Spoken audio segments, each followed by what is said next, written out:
Une annonce clé est attendue plus tard à 14h30 et ça pourrait confirmer le rebond du marché crypto. Donc pour recontextualiser, Trump a annoncé hier la pause des tarifs douaniers pendant 90 jours pour tous les pays, à l'exception de la Chine. Donc le marché a très bien réagi, les actions sont reparties dans le vert foncé et le Bitcoin a repris 82 000 dollars. Donc après, il faut pas s'affoler puisque il y a quand même toujours des tarifs super élevés qui s'appliquent à la Chine, qui est le pays avec le plus gros déficit commercial du coup vis-à-vis des États-Unis, c'est 300 milliards de dollars.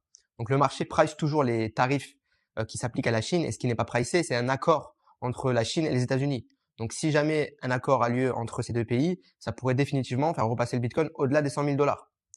Donc, la guerre commerciale est absolument pas terminée. Ça va laisser un sujet sur la table. Mais le fait de voir Donald Trump lâcher du lest, lâcher prise, ça fait du bien sur le marché, puisqu'il n'y avait aucun espoir dès qu'on a démarré la semaine lundi matin. Là, l'espoir renaît, finalement. Donc, aujourd'hui, place aux fondamentaux. C'est l'inflation US à 14h30 concernant le CPI du mois de mars. Donc le truc à savoir, c'est que le fait que la guerre commerciale s'est un petit peu tassée hier, les anticipations de baisse de taux par la Fed sont passées de 5 avant l'annonce à 3 en ce moment. Et maintenant, pour que la Fed reprenne la baisse des taux d'intérêt, il faut des bonnes nouvelles vis-à-vis de l'inflation. Donc aujourd'hui, ça va être à 14h30, on va voir l'inflation CPI, le consensus donc est à 2,6, les attentes sont à 2,5. Donc il faut que les chiffres soient bons.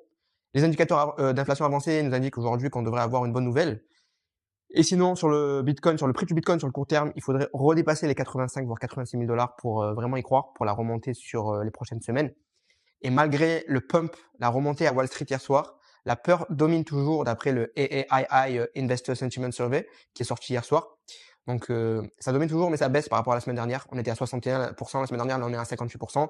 Et sur l'indice de la peur sur le Bitcoin, avec la remontée d'hier, on était en extrême peur hier à 18 et là on est repassé à 39 en peur. Donc les chiffres d'inflation aujourd'hui vont être super importants. Ce que je peux te recommander de faire, c'est rejoindre mon Telegram gratuit où du coup je vais poster ces chiffres d'inflation dès qu'ils vont sortir à 14h30. Du coup à 14h31, ça va être posté sur le groupe. Et du coup le groupe c'est 100% gratuit. Je fais aussi des messages vocaux tous les jours pour t'aider à réussir en crypto grâce à la psychologie. Le lien est dans ma bio, c'est 100% gratuit. Je te recommande de rejoindre et je te dis à bientôt.